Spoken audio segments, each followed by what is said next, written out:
कुंडलिकावरधारी विठ्ठल श्री ज्ञानदेव जगद्गुरु तुकोबाराय महाराज सद्गुरु बोध महाराज की जय.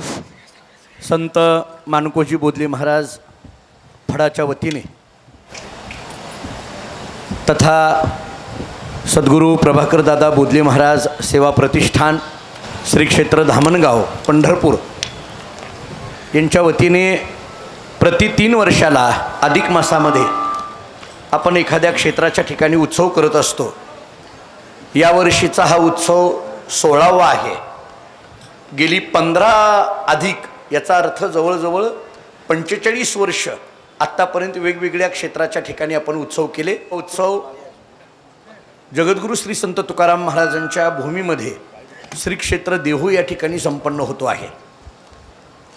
जगद्गुरू तुकोबाराय संत माणकोजी बोधले महाराज हे समकालीन संत, एकाच काळातले संत, आणि म्हणून आत्तापर्यंत कर्नाटकामध्ये महाराष्ट्रामध्ये अशा वेगवेगळ्या ठिकाणी आपण उत्सव केले.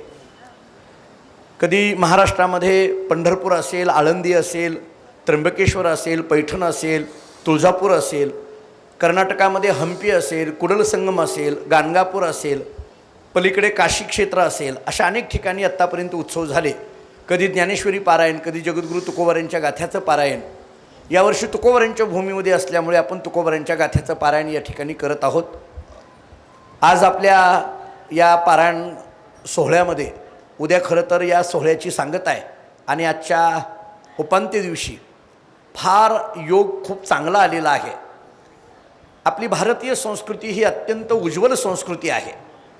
अध्यात्माच्या पायावर उभी असलेली एकमेव संस्कृती म्हणजे भारतीय संस्कृती, असं या संस्कृतीचं वर्णन केलेलं आहे. या संस्कृतीमध्ये देव, देश आणि धर्म याला खूप महत्त्व आहे. ही संस्कृती ऋषीमुनींनी वाढवलेली ही संस्कृती आहे. या संस्कृतीमध्ये अनेक धर्म, पंथ आपापल्या पद्धतीने आपली ही हिंदू संस्कृती टिकविण्याचं आणि वाढविण्याचं काम करीत आहेत. त्याच्यामध्ये आर्ष विद्या गुरुकुल नावाची एक खूप मोठी संस्था फक्त एका राज्यामध्ये नाही, तर फक्त एका देशामध्ये नाही, तर जगभर या संस्थेचं कार्य चालतं आहे. मी काल आपल्याला थोडीशी माहिती दिली. या संस्थेचे संस्थापक जे आपल्यामध्ये आज नाही आहेत, परंतु कुठून तरी त्यांची कृपा आशीर्वाद या संस्कृतीवर आहे. पूज्यश्री स्वामी दयानंद सरस्वतीजी यांच्या चरणी मी विनम्र अभिवादन या ठिकाणी करतो, प्रणाम करतो. स्वामीजींनी खूप मोठं कार्य केलं. जसं मी काल बोललो आपल्याला की तमिळनाडूमध्ये अनाकट्टीला फार मोठा आश्रम आहे. इकडं उत्तरेकडे गेल्यानंतर ऋषिकेशला फार मोठा आश्रम सिसमझाडीमध्ये आहे. अमेरिकेमध्ये या ठिकाणी आश्रम आहे. हे मी मोजके आपल्याला सांगितले, पण तसं बघायला गेलं तर सगळ्या राज्यामध्ये, प्रत्येक राज्यामध्ये आर्षविद्या गुरुकुलची एक संस्था काम करत असलेली दिसून येते. आणि मग या संस्थेमध्ये वेगवेगळ्या पद्धतीने अनेक साधू मुनी या संस्थेच्या माध्यमातून आपली धर्मसंस्कृती टिकविण्याचं या ठिकाणी काम करत आहेत. त्याचीच एक प्रचिती म्हणजे आज आपल्यामध्ये उपस्थित पूज्यश्री स्वामी ऐश्वर्यानंद महाराजजी. मी आपल्याला काल थोडासा परिचय दिला होता. मला आपल्याला सांगायला पुन्हा एकदा आनंद वाटेल. पूर्वाश्रमीचे त्यांचं गाव हे महाराष्ट्रातलंच परांडा तालुक्यातलं टाकळी हे त्यांचं गाव आहे. आणि तुम्हाला आणखीन एक आनंदाची बातमी सांगायची म्हणजे ते स्वतः वारकरी आहेत. ही खूप महत्त्वाची गोष्ट आहे. आणि आजही त्यांच्या गळ्यामध्ये तुळशीची माळ आणि वारकरी संप्रदायाची जी काही तत्त्वप्रणाली आहे ते जपत आहेत. त्यांचे एक ऋणानुबंध आमच्या बोधले घराण्याशी संन्यस्ताश्रमामध्ये तर आहेतच, पण पूर्वाश्रमीमध्ये यशवंत महाराज त्यांच्या सुवेद्य पत्नी म्हणजे आमच्या रोहिणी वहिनी त्यांचे ते सख्खे मामा आहेत. हे पूर्वाश्रमीचं सांगतो आहे. पण आत्ता संन्यासाश्रम घेतल्यानंतर खरं तर सगळं त्यागमय असतं, पण तरीसुद्धा एक वारकरी संप्रदायाचे ऋणानुबंध म्हणून आपल्या बोधले महाराजांच्या घराण्यावर आणि बोधले परंपरेवर त्यांचं एक अत्यंत अतिव अशा पद्धतीचं प्रेम आहे. आम्हा सर्व बोधले कुटुंबियाची त्यांच्या चरणावर अखंड अशा पद्धतीची श्रद्धा आहे आणि याच्यातूनच आजचा योग म्हणजे त्यांची इथं उपस्थिती आहे. दुसरे स्वामीजी पूज्यश्री ब्रह्मपरमानंदजी ते सुद्धा पूर्वाश्रमीचे महाराष्ट्रातलेच विशेष करून विदर्भातलं त्यांचं मूळ गाव आहे. तेही या ठिकाणी आज उपस्थित आहेत. आपल्या महाराष्ट्रातल्या बऱ्यापैकी नामसप्ताहामध्ये त्यांचं येणं जाणं असतं, बऱ्यापैकी महाराष्ट्रामध्ये त्यांचा वावर असतो. यशवंत महाराजांची सासरवाडी ही शेंडेवाडी आहे आणि शेंडेवाडीमध्ये बऱ्यापैकी वर्ष 2 वर्षाला तरी पूज्य स्वामीजींची एक भेट असते. त्यामुळे या सगळ्यांवर एक अत्यंत कृपा असणारे पूज्यश्री स्वामी ब्रह्मपरमानंदजी इथं उपस्थित आहेत. आणि आणखीन एक आज योग असा आहे, स्वामी चित्प्रकाशानंदजी आज तिसरे स्वामीजी या ठिकाणी आज उपस्थित आहेत. माझ्या माहितीप्रमाणे आपल्या परंपरेतल्या सगळ्या मंडळींना पूज्यश्री स्वामी ऐश्वर्यानंद महाराजजींची ओळख आहे, पूज्यश्री स्वामी ब्रह्मपरमानंदजी महाराजांची ओळखच आहे. पण आज आमचा योग चांगला आहे की पूज्यश्री स्वामी चित्प्रकाशानंद महाराजजी पण या ठिकाणी उपस्थित आहेत. पुण्याच्या जवळ इथं चिखली हे एक अतिशय महत्त्वाचं गाव की ज्या चिखलीला टाळगाव चिखली असं म्हटलं जातं. याचा अर्थ जगद्गुरू श्री संत तुकाराम महाराज सदैव वैकुंठाला जाताना सगळ्या लोकांनी सांगितलं की महाराज आम्हाला काहीतरी कृपा आशीर्वाद करा. तेव्हा महाराजांनी वैकुंठाला जाताना टाळ खाली सोडला आणि तो टाळ ज्या गावामध्ये येऊन थांबला त्याचं नाव आहे चिखली. आजही त्या गावामध्ये टाळाचं मंदिर आहे. आपल्याला त्याची कल्पना असेल, तिथं तुम्ही आवर्जून म्हणजे तिथं टाळगाव चिखली हे खूप महत्त्वाचं आहे. आणि म्हणून टाळगाव चिखलीमध्ये ज्यांचा आश्रम आहे, विशेष करून बेळगाव आणि अनेक ठिकाणी ज्यांचा वावर आहे, पूज्यश्री स्वामी चित्प्रकाशानंद महाराजजी आज उपस्थित आहेत. त्यांच्याबद्दल अंतःकरणामध्ये अतीव श्रद्धा आहे. थोडंसं आणखीन बोलेल की आज आमच्या कुटुंबावर एक वेगळ्या अंगाने स्वामी चित्प्रकाशानंद महाराजांची कृपा आहे. त्याचं कारण सांगतो आपल्याला. जेव्हा यशवंत महाराजांचा माझा विवाह झाला, माझ्या विवाहाला काही स्वामीजींना येता आलं नाही आणि त्याच्यानंतर एक 8-10 दिवसानंतर स्वामी ऐश्वर्यानंद महाराजजी, स्वामी चित्प्रकाशानंदजी पंढरपूरला भेट देण्याकरता आम्हा उभय पतीपत्नींना आशीर्वाद देण्याकरता आले. आणि बेंगलोर यात्रीनिवासमध्ये सहज बसल्यानंतर यशवंत महाराजांचा मुलगा आदित्य खूप लहान होता. माझ्या माहितीप्रमाणे 6 महिन्याचा काहीतरी आदित्य होता, अगदी 6 महिन्याचा. त्याच्या अगोदर तो सारखा रडायचा. आता त्याच्याकरता वेगवेगळ्या पद्धतीचे दवाखाने करायचे, कुठं काय. बरं, आपली मंडळी अशी आहे ती नुसती दवाखान्यावर थांबत नाहीत. मग आता आमच्या आईने सांगितलं या देवाकडे जावा, त्या देवीकडे जावा. तेही करून बघितलं, सगळं बघितलं तरी त्याचं रडणं काही थांबत नव्हतं. आणि मग आता हे पूज्यश्री सगळी महाराज मंडळी स्वामीजी आम्हा पतीपत्नींना आशीर्वाद देण्याकरता आली. यात्रीनिवासमध्ये आम्ही होतो आणि मग सहज दर्शनाकरता आम्ही त्यांच्या पायावर नतमस्तक झाल्यानंतर स्वामी चित्प्रकाशानंद महाराजांनी आमच्या आदित्यला 6 महिन्याचा तो आदित्य होता, त्याला असं हातामध्ये घेतलं आणि एकदम हातामध्ये घेतल्याबरोबर त्यांना काय जाणीव झाली, काय असेल ते दैवी संकेत असतील. आणि एकदम त्यांनी दादांना बाजूला घेतलं आणि दादांना सांगितलं की याला ताबडतोब बेंगलोरला घेऊन जा आणि नारायण हृदयालयामध्ये घेऊन जा. त्याचं कारण असं आहे, त्याच्या हृदयाला छिद्र आहे आणि त्याचं ऑपरेशन करणं अतिशय गरजेचं आहे. 6 महिन्याचा आदित्य. आम्ही इतके दवाखाने आणि इतके आयुर्वेदाचे सगळीकडे फिरलो, आम्हाला त्याचं काही अवलोकन झालं नव्हतं. पण स्वामी चित्प्रकाशानंद महाराजांनी सांगितलं की तुम्ही ताबडतोब, मी तिथं फोन करतो, नारायण हृदयालय हे भारतातील हृदयाच्या शस्त्रक्रियेकरता भारतातील नंबर 1चा दवाखाना हा बेंगलोरमध्ये आहे. आणि डॉक्टर देवी शेट्टीजी आणि त्यांची सगळी टीम तिथं काम करते आहे. स्वामी चित्प्रकाशानंदांनी लगेच तिथं फोन केला आणि सांगितलं की ताबडतोब आज रात्रीच्या रेल्वेने कसंही जा, जनरल डब्यामध्ये बसून जा, कसंही करा, पण तुम्ही बेंगलोरला आजच्या आज तुम्ही गेलं पाहिजे. आणि मग आम्ही ताबडतोब तो निर्णय घेतला. दादा, यशवंत महाराज, रोहिणी वहिनी सगळे बेंगलोरला गेले आणि तिथं ते सगळं तपासलं तर स्वामीजींनी जसं सांगितलं तसंच खरंच हृदयाला त्याच्या छिद्र होतं म्हणजे आत्तापर्यंत आम्ही एवढे फिरलो पण ते कळालं नाही, पण स्वामीजींनी हातामध्ये घेतल्याबरोबर त्याच्या हृदयाला छिद्र आहे हे त्यांना जाणवलं आणि त्यांनी ताबडतोब ती व्यवस्था करायला लावली आणि तिथं ओपन हार्ट सर्जरी ज्याला म्हटलं जातं, म्हणजे पूर्ण हे फाडून हृदय बाजूला काढलं जातं, मग त्या हृदयाची सर्जरी केली जाते आणि मग हृदय त्याच्यामध्ये बसवलं जातं. तो प्रसंग आजही आमच्या समोर उभा राहिला की अक्षरशः अंगावर काटे उभा राहतात, कारण त्याच्यामध्ये काही होऊ शकत होतं. एखाद्या वेळेस आपला मुलगा आपल्या हातातही येऊ शकत होता किंवा एखाद्या वेळेस तो जाऊ शकत होता. ती सगळी मनाची तयारी करून आम्ही तिथं थांबलो आणि 6 महिने ऑपरेशन झाल्यानंतर त्यांच्या वेगवेगळ्या टेस्ट होत्या. 6 महिने ते सगळंच प्रोसेस चालू होती आणि मग त्या सगळ्यातून तो आदित्य व्यवस्थित पद्धतीने बरा झाला. मला सांगायला आनंद वाटतोय, तो आज पुण्यातल्या टॉप 5 कॉलेजमधल्या एका VIT कॉलेजच्या इंजिनिअरिंगच्या पहिल्या वर्षाला आहे. आणि मला वाटतं की ही सगळी कृपा स्वामी चित्प्रकाशानंद महाराजांची आहे. ते जर तिथं त्या दिवशी आले नसते तर आमचा मुलगा आमच्या हातामध्ये नसता. त्यामुळे असे काही ऋणानुबंध आहेत. आज आमच्या घरावर ह्या सगळ्या पूज्य स्वामीजी मंडळींची, स्वामी ऐश्वरानंद महाराज असतील, स्वामी ब्रह्मपरमानंदजी असतील आणि विशेष करून स्वामी चित्प्रकाशानंद महाराज असतील, यांची खूप मोठी कृपा आपल्या बोधले परिवारावर, विशेष करून आमच्या घरावर या ठिकाणी आहे. आज ही तीनही स्वामीजी या ठिकाणी उपस्थित आहेत. त्यांच्या चरणी नतमस्तक होत असताना स्वामी ऐश्वरानंद महाराजांना माहीत आहे की आपण 3 वर्षाला हा उत्सव या ठिकाणी करतो. मी स्वामी पूज्य श्री चित्प्रकाशानंद महाराजांना सांगेल की बोधले महाराजांची परंपरा ही इसवी सन 1604 ते 1694 असा काल आहे. आमचं मूळ आडनाव जगताप, आम्ही सासवडचे, पण पांडुरंगाने बोध केला म्हणून बोधले आडनाव पडलं.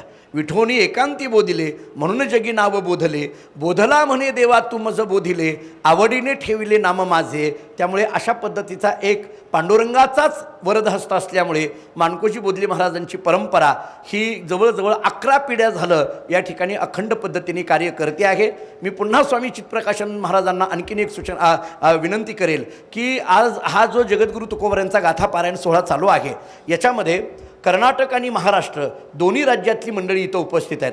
आपल्याला कर्नाटकामध्ये खूप वावर आहे, आपल्याला सगळ्या परिसराची जाणीव आहे आणि इथं त्या काळामध्ये म्हणजे माझ्या माहितीप्रमाणे जवळजवळ 26 वर्षापूर्वी दादांनी जगद्गुरू तुकोबारायांचा गाथा जो मराठीत होता तो पहिल्यांदा कानडीमध्ये केला की जेणेकरून कर्नाटकातल्या भाविकांना त्याचं पारायण करता यावं.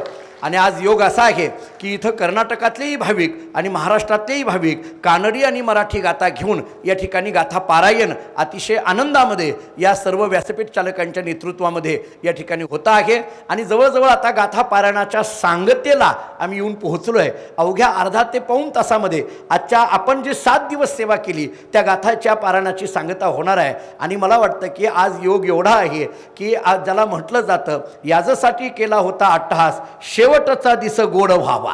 ही जी व्यासपीठावरची मंडळी आहेत हे आम्हाला गोड या ठिकाणी आशीर्वाद देण्याकरिता उपस्थित आहेत. त्यामुळे या पूज्यश्री सर्व पूज्य स्वामीजींच्या चरणी मी नतमस्तक होतो. यशवंत महाराज आणि रोहिणी वहिनी, डॉक्टर एकनाथ महाराज आणि स्वाती वहिनी, मी यांना विनंती करतो की तीनही पूज्य स्वामीजींचं या ठिकाणी पूजन आपल्या परंपरेच्या वतीने या ठिकाणी अगोदर आपण करायचं आहे.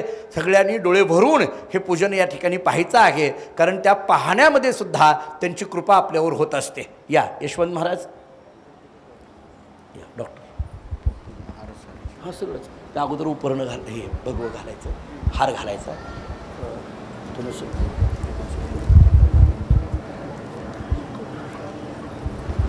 पूज्य श्री स्वामी चित्प्रकाशानंद महाराजजी यांचं पूजन डॉक्टर एकनाथ महाराज आणि डॉक्टर सौ स्वाती वहिनी या ठिकाणी करतील.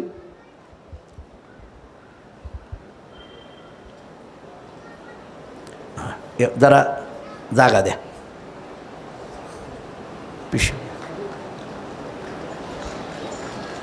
सावकाश.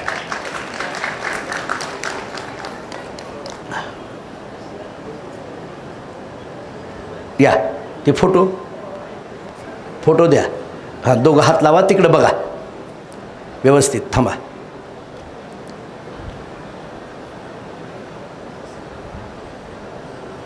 त्यानंतर पूज्यश्री स्वामी ब्रह्मपरमानंदजी यांचं पूजन यशवंत महाराज आणि सौ रोहिणी वहिनी यांना मी या ठिकाणी विनंती करतो.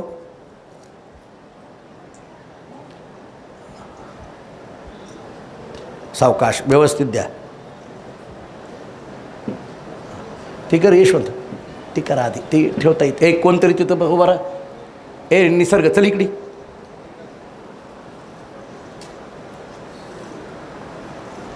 जास्त जण उभा राहू नका म्हणजे गडबड होती फार. पिशवीत एक जण द्यायला थांबा.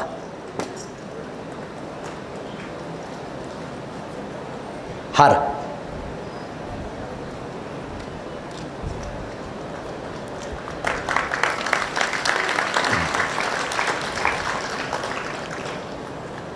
त्यानंतर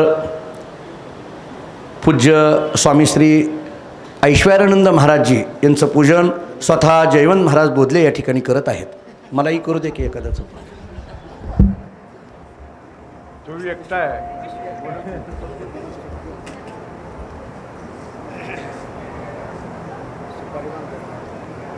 भागवत हो सकाळी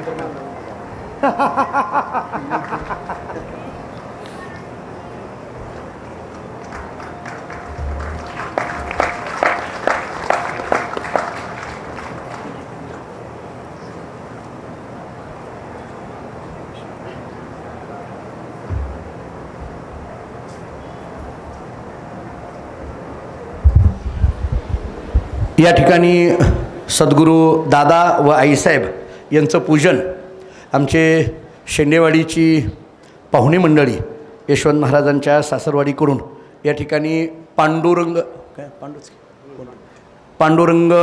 माने कुठं आहे कुठं या म्हणावं सगळी या. माने कंपनी या. माने परिवाराच्या वतीने चला या. सद्गुरू दादा व आईसाहेबांचं पूजन या ठिकाणी होतं आहे.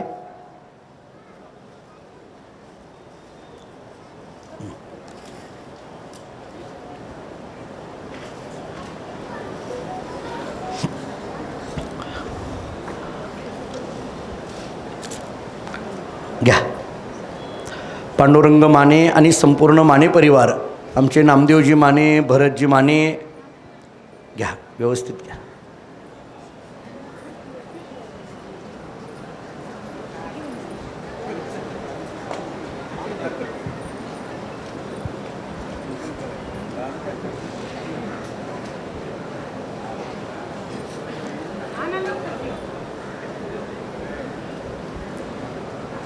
ते कपड्याची राहिली का पिशवी?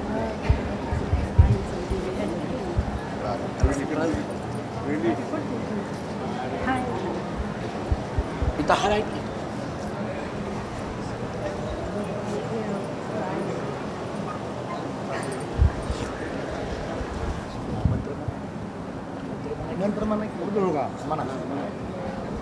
माईक चालू करा वरचा पण एक. गुरुपूजन आहे. गुरुपूजन आहे. गुरुपूजन आहे. अभंग म्हणाय.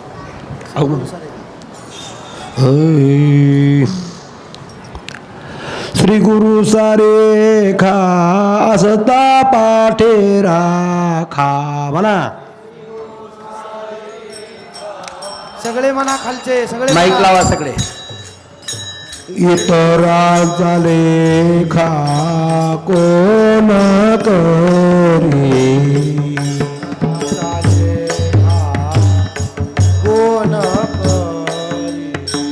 राजयाची कांता काय भीक मागे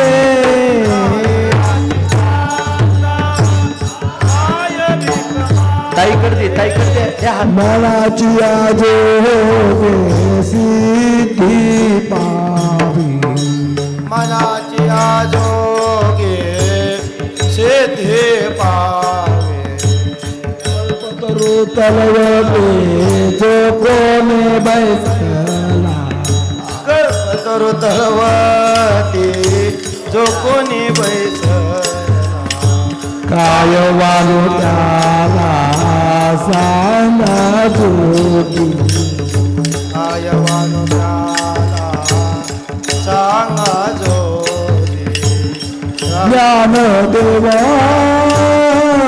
मने करलो मला ज्ञान देवा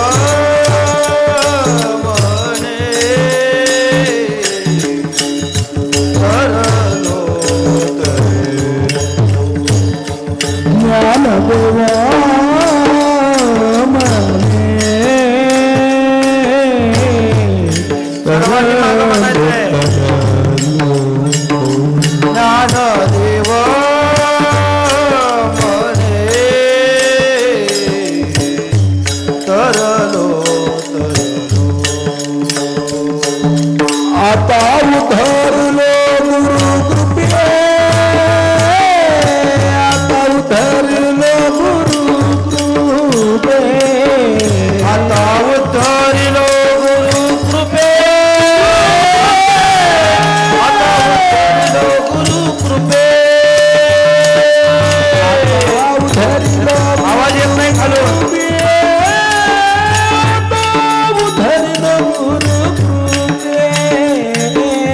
आता उतरिलो गुरु कृपे आता उतरिलो गुरु कृपे सारिका हस्त पाठीवा श्री गुरु सारिका हस्त पाठीला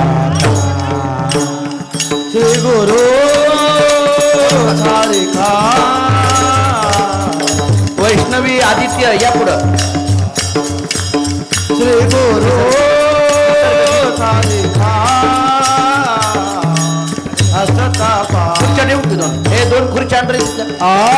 आयुधराचा लेखा कोण करी इतराचा लेखा कोण करी आयुधराचा लेखा कोण करी इतराचा लेखा मोबाईल घेऊन खाली बसा खाली बसा मोबाईल मध्ये कोण करी यशवंत महाराज आणि वहिनी बसा बाकी उठू नका दर्शनाला कोणी इकडं इतराचा लेखा कोण करी इतराचा लेखा कोण करी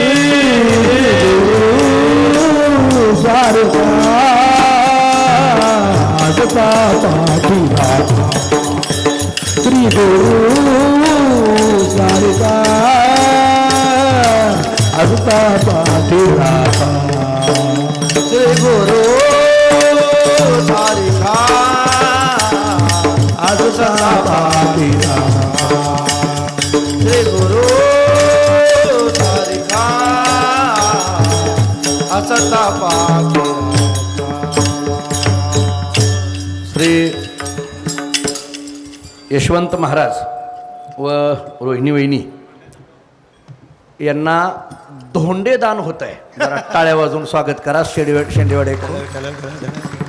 त्यांचा लाडका मेहुणा पांडुरंग माने सपत्नीक या ठिकाणी यशवंत महाराज आमच्या रोहिणी वहिनी यांना या ठिकाणी धोंडेदान अधिक मासाचं आपल्या भारतीय संस्कृतीतलं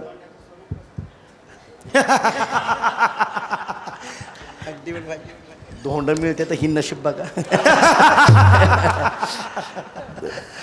अतिशय खरं तर मला आपल्याला सांगायला आनंद वाटेल, आमचा शेंडेवाडीचा परिवार हा वारकरी परिवार, अतिशय सरळ साधा भोळा परिवार. त्या परिवारामध्ये शंकरदेव महाराज एक फार मोठे साधू पुरुष या ठिकाणी होऊन गेले आणि त्या परिवाराशी आपल्या बोधले घराण्याचा या ठिकाणी ऋणानुबंध आले आणि रोहिणी वहिनी आमच्या घरामध्ये या ठिकाणी सून म्हणून तिथून आलेले आहेत.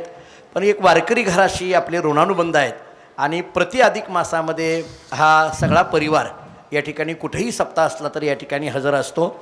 यशवंत महाराज आणि यांचं या ठिकाणी धोंडेदान पूजन या ठिकाणी झालेलं आहे. कपडे वगैरे हे पांडू आणलेत का कपडे तरी? कपडे दे, हां दे, घाल, हार घाल, कपडे दे, सगळं.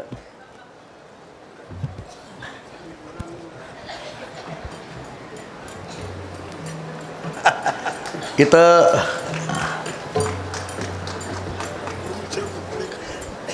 आपल्या अधिकस्य अधिकम फलम या पद्धतीने आपली भारतीय संस्कृती ही श्रेष्ठ संस्कृती आहे. या संस्कृतीतल्या ज्या काही महत्त्वाच्या गोष्टी असतात त्याच्यातला एक भाग म्हणजे आपल्या कौटुंबिक जीवनामध्ये धोंडेदान नावाचा असणारा अत्यंत महत्त्वपूर्ण अशा पद्धतीचा विधी या ठिकाणी संपन्न होतो आहे. पुन्हा एकदा आपल्या सगळ्यांना जगद्गुरू तुकोबारायांची कृपा अखंड लाभावी अशी प्रार्थना करत असताना या धोंडेदान पूजनानंतर एक महत्त्वाचं आपल्याला इथं जे पूज्य स्वामीजी उपस्थित आहेत त्याच्यामध्ये स्वामीजींचं पूज्य श्री स्वामी चित्प्रकाशानंद महाराजींचं आपल्याला आशीर्वचन या ठिकाणी ऐकायचं आहे. एक 2-5 मिनटामधलं ते आशीर्वचन झाल्यानंतर मग एक 5 मिनटाची सुट्टी या ठिकाणी होणार आहे. आणि 5 मिनटाची सुट्टी झाली की काही नाही, आपण गाथा पारायणाच्या शेवटच्या टप्प्यावर आहे. म्हणजे शेवटी म्हणजे अगदी आरती प्रकरण आरती फक्त राहिलेली आहे, बाकी काही राहिलं नाही आपलं. आता आरती राहिलेली आहे, म्हणजे आशीर्वचन होईल, त्यानंतर 5 मिनटाची सुट्टी होईल, त्यानंतर आरती होईल.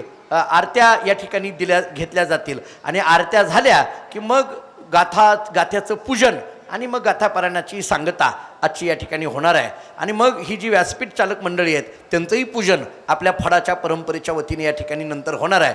त्यामुळं असा एक अतिशय चांगला आणि सात्विक प्रासादिक कार्यक्रम या ठिकाणी संपन्न होतो आहे. मी पुन्हा एकदा पूज्यश्री तीनही स्वामीजींच्या चरणी या ठिकाणी नतमस्तक होतो. आणि झालं का कोण हां, आदित्य आणि वैष्णवी काय आणलेत, कपडे आणलेत का त्यांना? आमचा आदित्य आणि वैष्णवी काय बस की नाही काय बस. आपल्याला आत्ताच आदित्यची माहिती दिली होती. आणि आमचा आदित्य जरा उभा राहा, इकडे बघा. हे बघा, हे आता हात जोड. हां, तर तो इंजिनिअरिंगचा मला सांगायला फार आनंद वाटेल. म्हणजे जसं आमचा कैवल्य MBBS कुठे गेला कैवल्य आमचा? उभा राहा. आमचा कैवल्य डॉक्टर एकनाथ महाराज यांचा मुलगा, थोरला मुलगा कैवल्य MBBS कंप्लीट झालेला आहे. त्यामुळे आपल्याला आणखीन एक डॉक्टर मिळाला. आता MBBS कंप्लीट झालेला आहे, त्याचं सर्टिफिकेट परवाच मिळालेलं आहे. पण त्याची परमार्थाची फार आवड आहे. गाथा पारायणाला तो 7 दिवस झाले या ठिकाणी उपस्थित आहे. आणि आमचा यशवंत महाराजांचा मुलगा आदित्य तो इंजिनिअरिंग, इथं जी पुण्यामध्ये टॉप 5 कॉलेज आहेत त्याच्यामध्ये विश्वकर्मा इन्स्टिट्यूट VIT ज्याला म्हटलं जातं, खूप महत्त्वाचं कॉलेज आहे. त्या कॉलेजमध्ये या ठिकाणी तो ENTCला या ठिकाणी त्याचं ॲडमिशन आहे. आणि तो इंजिनिअरिंगचं पहिलं वर्ष या ठिकाणी पूर्ण केलेलं आहे त्यानं. याचा अर्थ ही मला आपल्याला आदित्य असेल, कैवल्य असेल, ही जी पूज्य स्वामीजी मंडळी आहेत आणि वारकरी संप्रदायाची जी सेवा आहे त्याचा हा परिणाम आहे. त्यामुळे या मुलांकडून अशीच वारकरी संप्रदायाची सेवा या ठिकाणी घडावी. तुला दिलं का? तुझी कपडे घे पहिलं, महत्त्वाचं. मामा फार गमतीचा आहे, परत नंतर हां. तर या ठिकाणी पांडू तिथं दे कपडे. हां, वैष्णवी आमची यशवंत महाराजांची मुलगी, तिचं इंजिनिअरिंग कंप्लीट झालेलं आहे. त्यानंतर आमचे डॉक्टर साहेबांची मुलगी ईश्वरी आली का? कुठे ईश्वरी? उठा गुड्डू उठा. हे ईश्वरी MBBSच्या 3rd इयर कंप्लीट झालेलं आहे. आता तिचंही MBBS झालेलं आहे. डॉक्टर तीही आता 1 वर्षामध्ये डॉक्टर होऊन या ठिकाणी आपल्या सगळ्यांच्या सेवेमध्ये या ठिकाणी येते आहे. पूजनाचा कार्यक्रम झालेला आहे. यशवंत महाराज या इकडं, आता झालं आहे आपलं पूजन. तर मी पूज्यश्री स्वामी चित्प्रकाशानंद महाराजजी यांना विनंती, हार घालायचे का तुला? घाल, मग घाल लवकर. कोणी जरा लवकर कर आता पांडू. हां,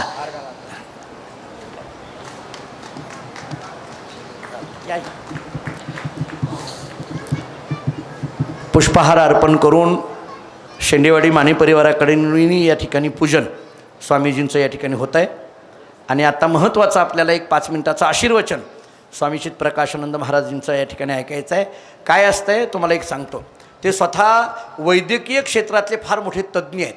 म्हणजे बऱ्याचदा आपण कपड्यावर जातो, भगवे कपडे घातले म्हणजे काही आपल्याला कधी आम्हालाही म्हणतात धोतर निळशर्ट घालणाऱ्या मंडळींना. पण स्वामी चित्प्रकाशानंदजी हे वैद्यकीय क्षेत्रामधले फार मोठे तज्ज्ञ आहेत. एवढं असूनही आपली धर्मसंस्कृती टिकावी राहावी याच्याकरता संन्यासाश्रम स्वीकारून धर्मकार्य संपूर्ण भारतभर देशभर या ठिकाणी करत आहेत. त्यामुळे स्वामी चित्प्रकाशानंदजी असतील, पूज्य स्वामी ब्रह्मप्रमानंदजीचे असतील, पूज्य स्वामी ऐश्वर्यानंदजी असतील, म्हणजे मला आपल्याला सांगायला आनंद वाटेल की एकेकाळी कल्याण महाराज टाकळीकर उठून उभा राहा. ही मूर्तीसुद्धा सगळ्या जगाला दिसू द्या एकदा. कल्याण महाराज आमचे टाकळीकर म्हणजे काळे आडनाव आहे त्यांचं, यांच्या आणि पूज्यश्री स्वामी ऐश्वर्यानंदजी हे दोघंही आपेगावला या ठिकाणी महान भगवत भक्त वैकुंठवासी विष्णुबुवा आपेगावकर महाराज यांच्याकडे वारकरी अध्ययन घेण्याकरता ही मंडळी होती. त्यामुळे एक सहअध्यायी आमचे कल्याण महाराज आणि पूज्यश्री स्वामी ऐश्वरानंदजी महाराज दोघं एका गावचे आणि अत्यंत जीवलग, पण आजही या बोधले महाराजांच्या परंपरेत अनेक जिथं जिथं कार्यक्रम होतात तिथं स्वामीजी एकदा भेट देतात. आणि कल्याण महाराज तर आपल्या फळाचे अगदी एक अविभाज्य घटक आहे, कारण कुठल्याही सप्ताहाचं पारायण म्हटलं की आमच्या कल्याण महाराजांकडे असते. अतिशय साधं व्यक्तिमत्व कल्याण महाराजांवरही जगद्गुरु तुकोबारांची कृपा या ठिकाणी असावी. पूज्यश्री स्वामी चित्प्रकाशानंदजी यांना मी विनंती करतो की त्यांचं आशीर्वचन. यं ब्रह्मा वरुणेंद्र रुद्रमरुतः स्तुन्वन्ति दिव्यैस्तवैः वेदैः साङ्गपदक्रमोपनिषदैर्गायन्ति यं सामगाः ध्यानावस्थिततद्गतेन मनसा पश्यन्ति यं योगिनः यस्यान्तन्न विदुःसुराः सुरगणाः देवाय तस्मै नमः कृष्णाय तस्मै नमः. पुंडलीकवरद हरिविठ्ठल श्री ज्ञानदेव.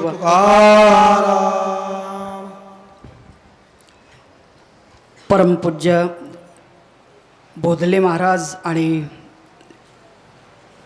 त्या परंपरेमध्ये आलेले त्यांचे कुटुंबीय अनेक पिढ्यानुपिढी वारकरी संप्रदायाचं मार्गदर्शन महाराष्ट्र आणि कर्नाटक ह्या भागामध्ये करत आहेत आणि त्याचा आम्हाला सार्थ अभिमान आहे. आमची सुरुवात वारकरी संप्रदायातूनच झालेली.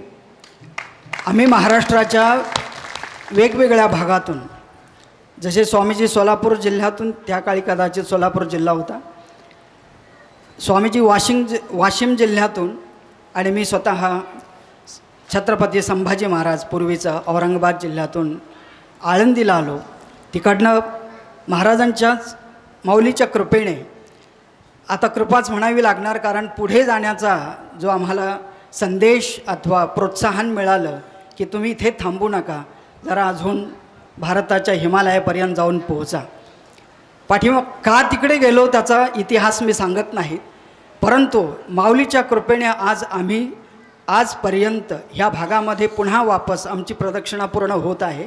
महाराष्ट्रातून बाहेर पडलो, पुन्हा महाराष्ट्राच्या सेवेमध्ये मला तरी संधी मिळाली आणि मी आज बेळगावला जरी स्थायिक असेल तरी माझं कार्यक्षेत्र बेळगाव आणि पुणे या 2 जिल्ह्यामध्ये विशेष करून चालतं आहे.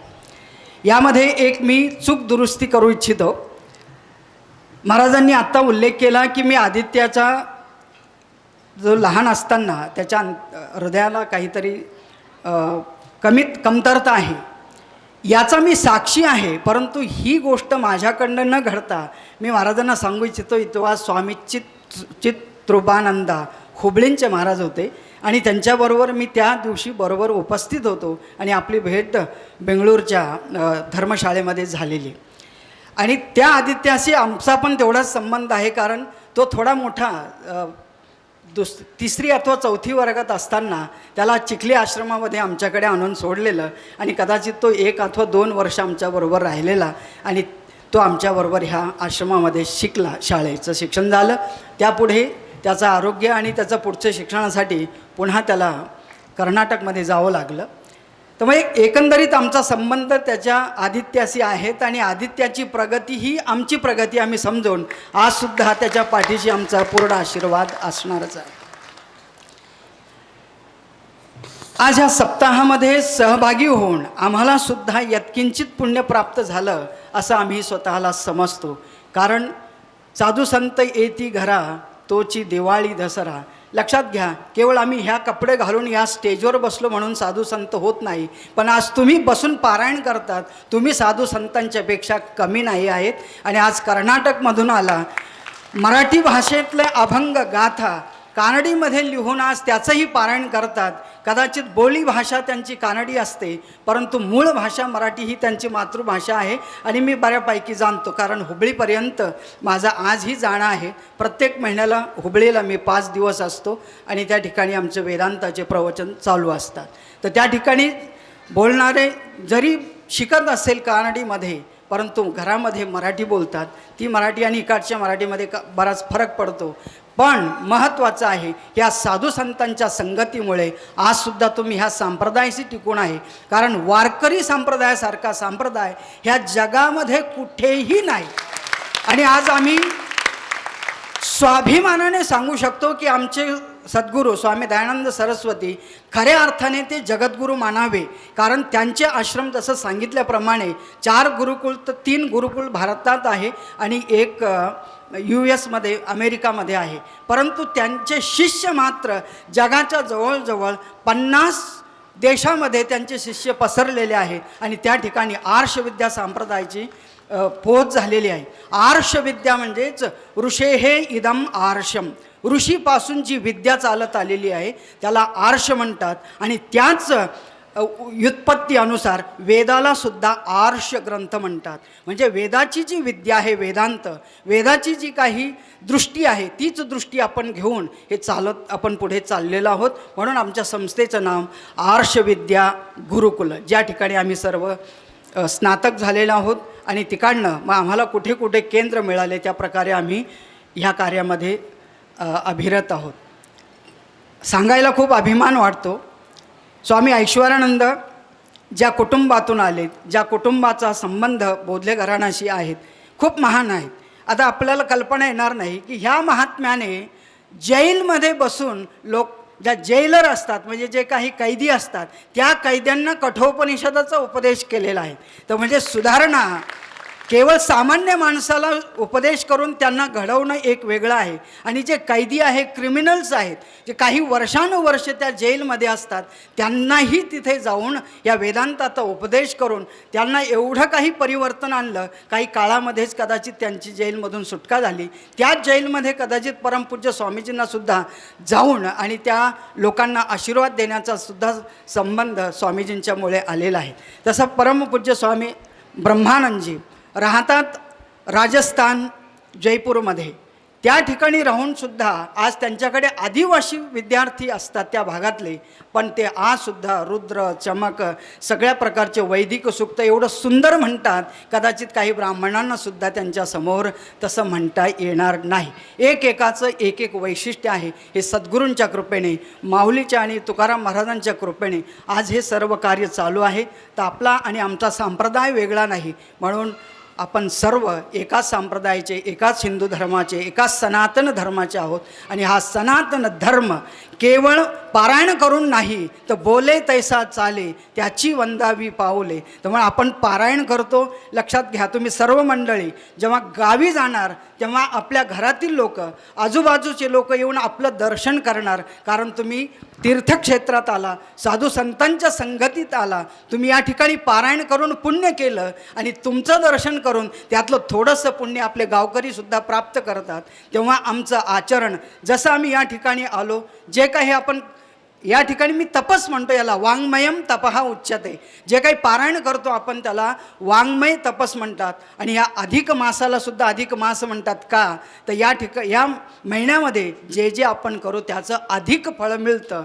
आणि हे फळ आपण केवळ पुण्याच्या रूपाने प्राप्त करायचं नाही, कारण आपली वाटचाल आहे, शेवटचं आपलं लक्ष आहे मनुष्य जीवनामध्ये येऊन आपण केवळ मोक्ष प्राप्त करायचं आहे. तर म्हणून आपल्याला हे परमेश्वरा पुण्य नको आहे, नाव नको आहे, कीर्ती नको आहे. द्यायचं असेल तर हेची दान देगा देवा, तुझा विसर न व्हावा. बस ह्या मनुष्य जन्मामध्ये येऊन केवळ परमेश्वर प्राप्ती करणं हा मनुष्य धर्माचा, मनुष्य जीवनाचा उद्देश आहे.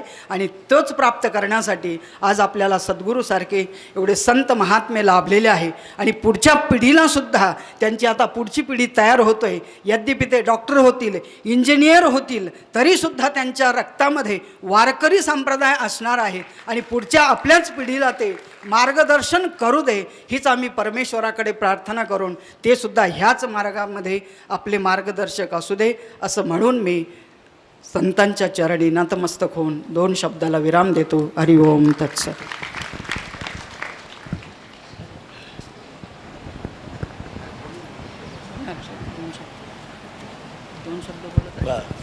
एक 2-2 मिनटं आशीर्वाद द्या सगळेच. ठीक आहे, एक सॉरी वर आशीर्वाद म्हणून बस आपण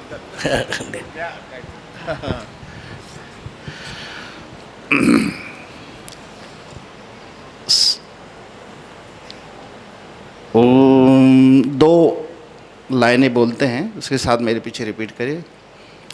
श्रीमन्नारायण नारायण नारायण,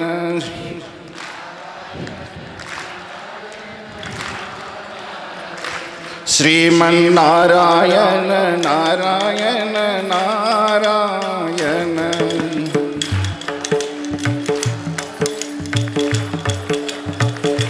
बद्री नारायण नारायण नारायण,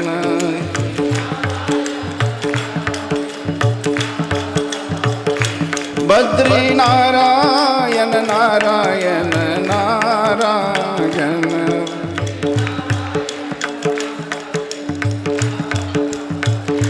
श्रीमन्नारायण नारायण नारायण,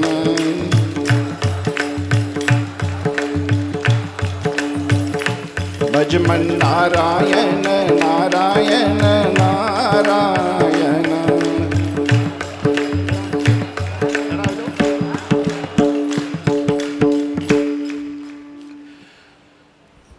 इतना सुंदर माहौल देख करके बहुत खुशी हो रही है। आज का ये कार्यक्रम अलौकिक, जिनके कृपा से, जिनके परिश्रम से महाराज जी को मैं बहुत वर्षों से जानता हूँ। उनका अपने वाङ्मय के अंदर जितनी कमिटमेंट है, जितना उनका समर्पण है, और उसी परंपरा में आगे चल कर के यशवंत महाराज, जयंत महाराज उसमें समर्पित है। इस कार्यक्रम में आकर के मुझे बड़ी खुशी है। और जैसे स्वामी जी ने जो कहा, बिल्कुल उसमें मैं सहमत हूँ। जो आज केवल आप इन कपड़ों के कारण आप अपने आप को अलग न समझें। आप जो यहाँ तपस्या कर रहे हैं, जो त्यागी पुरुष संत तुकाराम महाराज, उनके जन्मस्थल पर यहाँ रह करके जो इतना सुंदर आपका ये अनुष्ठान साधना हो रही है, ये कोई साधन नहीं है।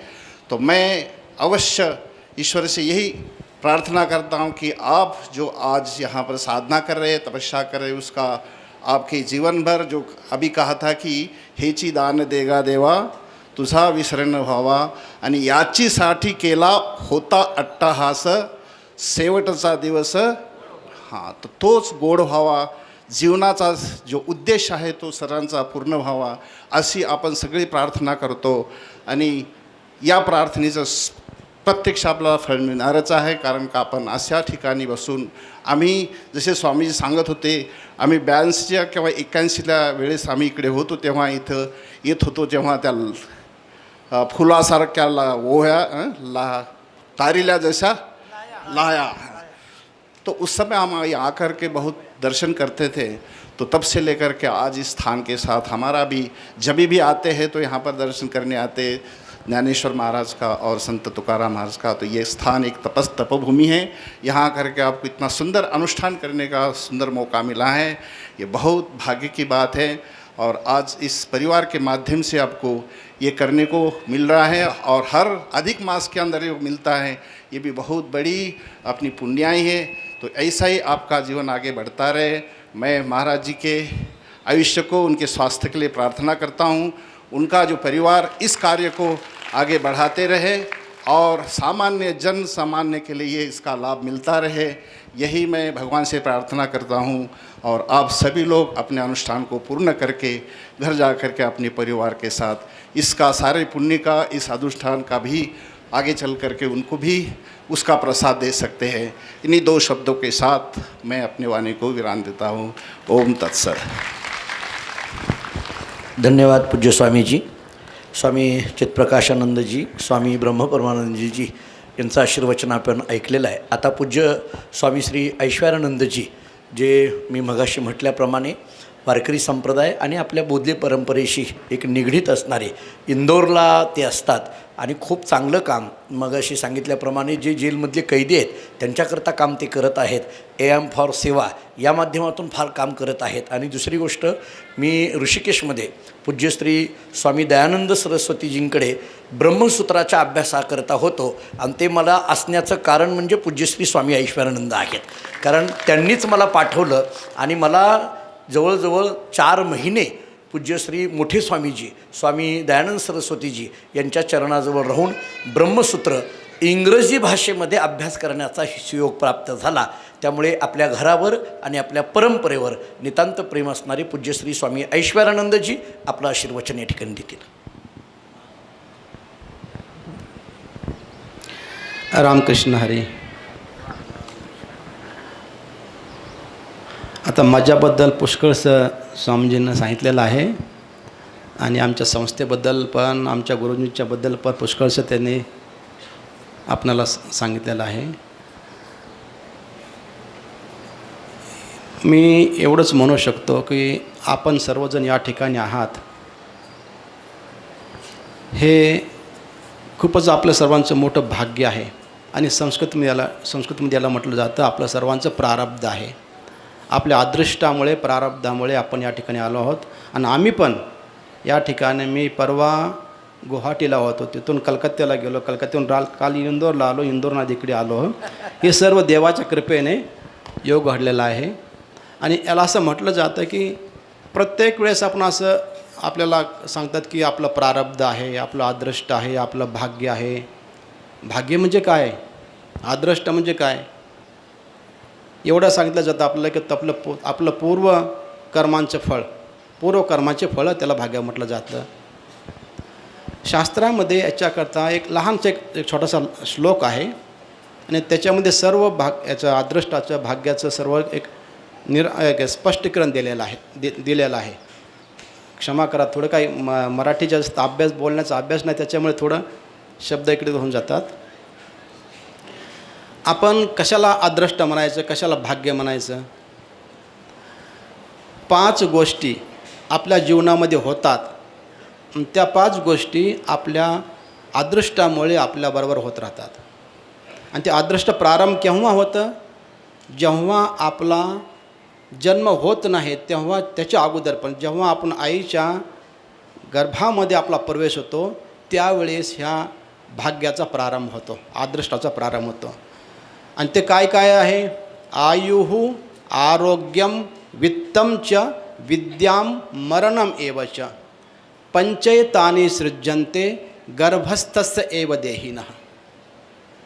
असं म्हटलं जातं की आपण आईच्या गर्भामध्ये आपला प्रवेश झाला तेव्हापासून ही 5 गोष्टी आपल्या फिक्स होऊन जातात.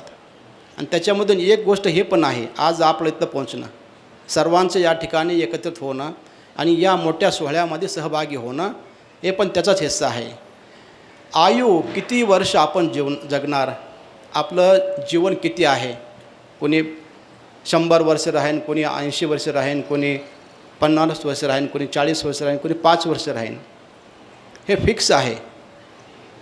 आरोग्यम कसं आपला स्वास्थ्य आरोग्य कसं राहीन हे पण फिक्स आहे.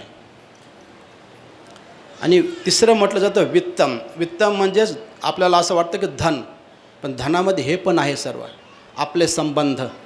जसे यशवंत महाराज म्हटले की माझा संबंध बोधले परिवाराबरोबर आहे, सर्वांच्या बरोबर आहे, हे पण आपल्या वित्ताचा हिस्सा आहे. जेवढे संबंध असतात ना, फ्रेंडशिप म्हणा, रिलेशनशिप्स म्हणा, काय पण म्हणा, हे सर्व वित्तामध्ये येतं. केवळ पैसा धन कमवलं वित्त नसतं. ख्याती पण वित्त आहे. आपल्या शास्त्रामध्ये त्याला किती अष्टलक्ष्मी म्हटलं जातं. 8 प्रकारची लक्ष्मी असते. जयलक्ष्मी, धनलक्ष्मी, संतानलक्ष्मी, पुष्कळलक्ष्मी. त्याच्यामध्ये हे आहे ख्याती पण आपली आहे आणि संबंध पण असतात. हे पण आपल्या अदृष्टामुळे आपल्या प्रारब्धामुळे फिक्स असतं. विद्याम कोणती विद्या, कसलं ज्ञान आपण प्राप्त करू हे पण आपल्या अदृष्टामध्ये असतं, प्रारब्धामध्ये असतं, फिक्स असतं सर्व. आणि मरण, कशा प्रकारचा मृत्यू होईल, मृत्यू पण कोणाचा ॲक्सिडेंटमध्ये होऊन जातो, कोणाचा असे आजारामुळे होऊन जातो, कोणाचा नॅचरली कधी कोणी झोपेमध्ये निघून जातं. हे 5 प्रकारचे आपल्या जीवनातले ज्याला म्हटलं जातं ना अकाट्य, याचा कधी बदल करू शकत नाहीत आपण. हे अकाट्य तत्त्व आहेत आपल्या जीवनामधले आणि हे अकाट्य तत्त्व म्हणजेच आपलं अदृष्ट, आपलं प्रारब्ध. आणि त्याच्यामधला एक हिस्सा आपण आज या ठिकाणी तुकोबारायांच्या नगरीमध्ये त्यांच्या गाथेचं पारायण करतो. सप्ताहाचं आपण या सहभागी आहोत आणि संतांच्या सहवासामध्ये आपण या ठिकाणी आलेलो आहोत. हे पण सर्व आपल्या सर्वांच्या अदृष्टाचाच हिस्सा आहे आणि ते अदृष्टाचा हिस्सा आपणा सर्वाला भेटलेला आहे. यातला आपण म्हणतो जातो प्रारब्ध. दुसरा भाग आहे आपल्या जीवनातला, त्याला म्हटलं जातं पुरुषार्थ. प्रारब्धाने आपल्याला सर्व भेटतं हे सर्व, पण त्याचा उपयोग, त्याची युटिलायझेशन आपण म्हणतो ना, आपण कसं त्याचा फायदा घ्यायचा, त्याचा कसा आपण उपयोग घ्यायचा जीवनामध्ये, ते आपल्या पुरुषार्थामध्ये असतं. आपण या ठिकाणी आलोत, पारायण होत आहे, आपण फिरत राहिलो बाहेर, काही उपयोगाचं नाही. पारायणामध्ये बसलोत, पारायणामध्ये मन लागलं आपलं, तुकाराम महाराजांची कृपा झाली आपल्यावरती, आपण पुरुषार्थ केला. तर येथं येणं, संतांशी भेट होणं हे प्रारब्धामुळे होऊ शकतं, पण त्याचा उपयोग आपण पुरुषार्थाद्वारे करू शकतो, आपल्या जीवनामध्ये करू शकतो. तर सर्वांनी असा पुरुषार्थ करावा. जसं स्वामीजी म्हटले की आपण इथून गेले की घरी गेल्यानंतर काय करायचं, आपलं जीवन पण तसं चालायला पाहिजे.